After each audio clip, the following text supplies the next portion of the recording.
बिस्मिल्लाहिर्रहमानिर्रहीम। अस्सलाम वालेकुम friends, welcome to my channel. Friends, आज की वीडियो में आपके साथ मैं शेयर करूंगी लेमन प्लांट के बारे में कंप्लीट इन्फॉर्मेशन।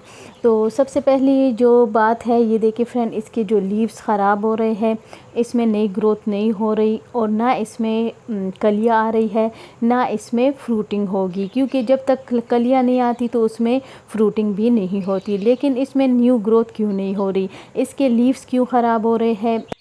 अक्सर जब हम नर्सरी से प्लांट लाते हैं तो वो एक छोटे से राइस हस्क में उसको लगाया जाता है और वो फिर कुछ जो होते हैं वो और कुछ प्लांट जो होते हैं लेमन के वो ग्राफ्टेड होते हैं। तो हम जब उनको नर्सरी से ले आते हैं तो उनको हम पॉट में लगाते हैं या ज़मीन में। तो जो ग्राफ्टेड प्लांट होते हैं जो उसको ज़मीन में लगाए तो 1 साल बाद उसमें फ्लावरिंग स्टार्ट हो जाती है, उसमें फ्रूट्स लेमन उसमें स्टार्ट हो जाते हैं लगने।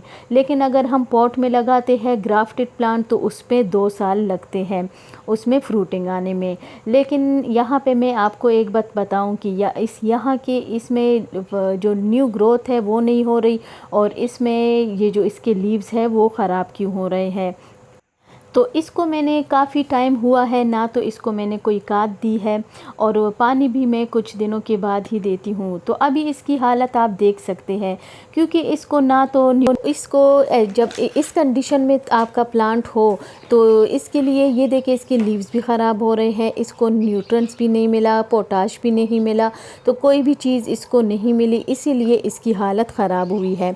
तो आपने क्या करना है कि आपका प्लांट अच्छी तरह से ग्रो हो, आपका प्लांट ख़राब ना हो। तो लेमन के प्लांट में अगर ज़्यादा से ज़्यादा कलियाँ आए तो इसके लिए आपने ये काम करना है कि 10 डेज़ के बाद आपने इसको फर्टिलाइज़र देना है।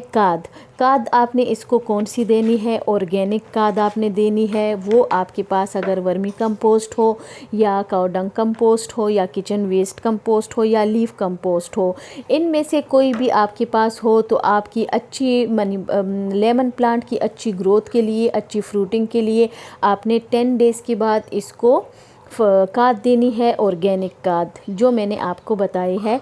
इनमें से जो भी आपके पास अवेलेबल है तो आपने देनी है। आज मैं इसको एक खाद दूंगी अच्छी तरह से। तो खाद देने का तरीका भी मैं आपको बता दूं कि आपने कैसे देना है। आपने पहले अच्छी तरह से गोडी करनी है।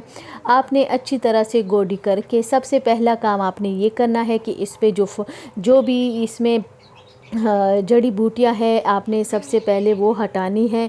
उसके बाद ही आपने फिर जड़ी बूटियां हटाने के बाद आपने खाद का इस्तेमाल करना है।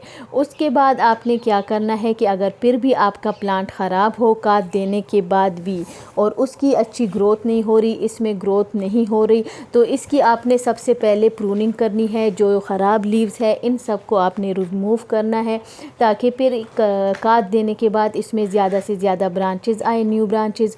और जो ख़राब लीव्स हो उसको आपने हटा देना है, सब में प्रूनिंग कर देनी है सारी स्टेम्स में, तो इसमें ज़्यादा से ज़्यादा ब्रांचेस निकलेगी और फिर इसके बाद इसमें अच्छी फ्लावरिंग होगी और फ्रूट्स आपको बहुत ज़्यादा मिलेंगे। तो जो भी हमारा लेमन का प्लांट होता है उसमें साल में 2-3 बार तो ज़रूर फ्रूटिंग होती है।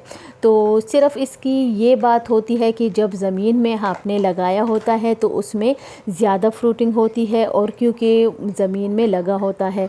लेकिन अगर हम पॉट में लगाते हैं, पॉट में हमें फिर इसको ज़्यादा खाद देनी पड़ती है, क्योंकि जब तक हम इसको खाद नहीं देंगे तो इसकी ग्रोथ नहीं होगी। अच्छी ग्रोथ के लिए आपने फिर हमेशा इस बात का ख्याल रखना होगा कि अगर आप चाहते हैं कि आपके लेमन में ज़्यादा से ज़्यादा लेमन प्लांट में लेमन लगे तो आपने इसके लिए फिर 10 डेज़ के बाद ज़रूर खाद देनी है। और खाद में जो आपके पास अवेलेबल है तो वो वाली खाद आप दे सकते हैं। इसके बाद आपने दूसरी बात का ये ख्याल करना है कि आपने लेमन के प्लांट को ऐसी जगह पे रखना है कि जहाँ पे इस पे डायरेक्ट सनलाइट आए 8 से 10 घंटों के लिए, क्योंकि लेमन के प्लांट के लिए फुल सनलाइट की ज़रूरत होती है। तो अगर आपके ये फर्टिलाइज़र और खाद के बाद भी आपकी लेमन में फ्रूट नहीं आ रहे, तो कलियाँ नहीं आ रही है, तो इसकी वजह ये है कि आपने इसको सनलाइट में नहीं रखा। अगर आपने सनलाइट में भी रख दिया, फिर अगर आपकी कलियां गिर रही है या फ्रूट लेमन छोटे छोटे बन के गिर रहे हैं, तो उसकी वजह मैं आपको बताती हूँ कि क्या है। जब भी आपको पता चले कि लेमन के प्लांट में कलियां शुरू हो गई, ज़्यादा से ज़्यादा उसमें कलियां आ गई, फिर आपने क्या करना है, ओवर वाटरिंग नहीं करनी।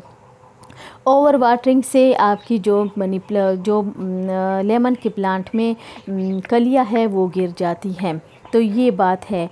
अब ये देखिए फ्रेंड, इसकी जब हम गोडी करेंगे तो फिर आपने डायरेक्ट जब इसकी मिट्टी को आपने देख लिया है कि ये बहुत ही अभी भी नमी है इसमें, क्योंकि बारिशें हो रही थी तो इसलिए बिल्कुल सूखी मिट्टी नहीं है। सबसे पहले तो आपने इसमें ये सारी जो फालतू जड़ी बूटियाँ है इसको आपने हटा देना है, क्योंकि इससे रूट्स, लेमन के जो रूट्स होते हैं वो ख़राब हो जाएंगे। तो इसलिए आपने ये फालतू के जितने भी जड़ी बूटियाँ है इसको आपने हटा देना है। अच्छी तरह से गोडी करने के बाद आपने इसमें डालना है leaf compost, kitchen waste compost या गोबर की खाद। इनमें से आपके पास जो भी है आप वो दे सकते हैं। तो ये देखिए फ्रेंड, 3-4 मुट्ठी ज़रा भर के, अगर पॉट के लिहाज से आप देखेंगे, अगर बड़ा पॉट है तो फिर ज़्यादा देंगे, अगर कप छोटा पॉट है तो 2-3 मुट्ठी आप दे सकते हैं। तो अभी इसमें ये मेरी जो है, तो मैंने एक बाल्टी में लगाया है इस लेमन के प्लांट को। तो इसकी जो साइडों से मैं इसको, ये जो खाद है ये मैं डाल दूंगी, और इसी तरीके से आप भी कर सकते हैं। फिर इसको अच्छी तरह से इस तरह साइडों से आप मिक्स कर देंगी। तो इसके साथ ये होगा कि अभी इसमें न्यू ग्रोथ स्टार्ट होगी। न्यू ग्रोथ स्टार्ट होने से पहले आपने इसकी प्रूनिंग करनी है। जितने भी इसके स्टेम है उनको आप ऊपर से कट कर दें। तो जितने जो अभी फिर इसके बाद जब इसकी जो न्यू ब्रांचेस होंगी, ज़्यादा ब्रांचेस इसमें निकलेंगी, और उसके बाद ये होगा कि उसमें फिर ज़्यादा फ्लावर आएंगे, और फ्लावर्स के बाद उसमें अच्छी फ्रूटिंग आपको मिलेगी। और जब फ्रूटिंग, लेकिन ये बात आपने याद रखनी है कि आपने 10 डेज़ के बाद गोबर की खाद, लीफ कंपोस्ट या किचन वेस्ट कंपोस्ट ज़रूर डालनी है। तभी आपके जो प्लांट है उसमें अच्छी फ्रूटिंग होगी, अच्छी तरह से उसकी ग्रोथ होगी, तो पूरा साल आपको ये फ्रूट देता रहेगा। तो इन बातों का अगर आप ख्याल रखेंगी तो ज़्यादा से ज़्यादा आपको लेमन के प्लांट में लेमन मिलेंगे। तो इसी तरीके से आपने अपने लेमन के प्लांट की केयर करनी है। दूसरी बात ये कि अगर आपने इसको शेड में रखा है तो फिर भी इसमें फ्रूटिंग नहीं होगी, ना आप इसमें फ्लावर्स आएंगे, क्योंकि जब तक आप इसको सनलाइट नहीं देंगे तो इसमें फ्रूटिंग नहीं होगी, कलियां नहीं आएंगी, और आपका प्लांट ख़राब तो नहीं होगा लेकिन उसमें फ्रूटिंग नहीं होगी, और ना तो इसमें कलियां ज़्यादा आएंगी, क्योंकि इसको डायरेक्ट सनलाइट की ज़रूरत होती है। तो इस तरह आप अपने लेमन प्लांट की केयर कर सकते हैं।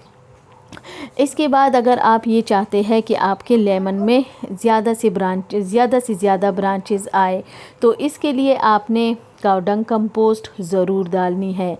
तो उससे आपके जो लीव्स हैं वो भी हरे हरे होंगे, आपके जो इसमें ज़्यादा ब्रांचेस निकलेंगी। तो इसके लिए आपने काऊ डंग कंपोस्ट का इस्तेमाल ज़रूर करना है। इसके लिए आपने पॉट का अगर सिलेक्शन करना है तो इस लेमन के प्लांट के लिए छोटे पॉट का इंतखाब करें। इसकी रूट्स ज़्यादा होते हैं, तो इसके लिए आप चौड़े पॉट का ज़रूर इंतखाब करें। अच्छी तरह से अगर आप ज़्यादा से ज़्यादा लेमन चाहते हैं तो उसके लिए आपने फिर इस तरह का पॉट लेना है कि इसकी गहराई भी ज़्यादा हो, चौड़ाई भी ज़्यादा हो, तो तब ही आपको अच्छा रिज़ल्ट मिलेगा। ये देखिए फ्रेंड, जितने भी ये पॉट्स में लगे हुए हैं इनकी ग्रोथ इसलिए अच्छी हो रही है कि इसको टाइम टू टाइम खाद दिया जाता है। अगर आप अपने लेमन के प्लांट्स को टाइम टू टाइम खाद देंगे तो आपका लेमन का प्लांट भी इसी तरह लेमन से भरा रहेगा और आपको ज़्यादा से ज़्यादा लेमन मिलते रहेंगे। तो इन बातों का कुछ छोटी छोटी बातें होती है जिनका हम ख्याल रखते हैं तो हमारे प्लांट्स बहुत अच्छी तरह से सर्वाइव कर जाते हैं। और इनके लिए आपने एक दफ़ा तो आपने इसको गोबर की खाद ज़रूर देनी है। अगर वो आपके पास ना हो तो आप किचन वेस्ट कंपोस्ट फिर ज़रूर ऐड करें। अच्छी फ्रूटिंग के लिए आपने खाद ज़रूर देनी है। 10-15 डेज़ के बाद आपने अपने लेमन के प्लांट को खाद ज़रूर देनी है। तो इसके साथ फ्रेंड्स, इसके अलावा आपको किसी भी प्लांट के बारे में पूछना हो, किसी भी प्लांट के बारे में कुछ भी आपको पूछना हो तो आप इंस्टा पे भी मुझे मैसेज कर सकते हैं और कमेंट में भी पूछ सकते हैं। तो आज की वीडियो फ्रेंड आपको कैसी लगी? वीडियो अच्छी लगे तो लाइक शेयर ज़रूर कीजिए। चैनल पे न्यू है तो चैनल को भी सब्सक्राइब कीजिए। इंशाल्लाह मिलेंगे नेक्स्ट वीडियो में, और सकुलेंट की वीडियो भी इंशाल्लाह मेरी जल्द ही आने वाली है। जिनके पास भी सकुलेंट है तो उनके लिए बहुत ही ज़बरदस्त इंफॉर्मेशन वाली वीडियो होगी, तो वीडियो को ज़रूर देखिए। डेली जो वीडियोज़ आती है तो आप ज़रूर वॉच किया करें। Thank you. अल्लाह हाफिज़।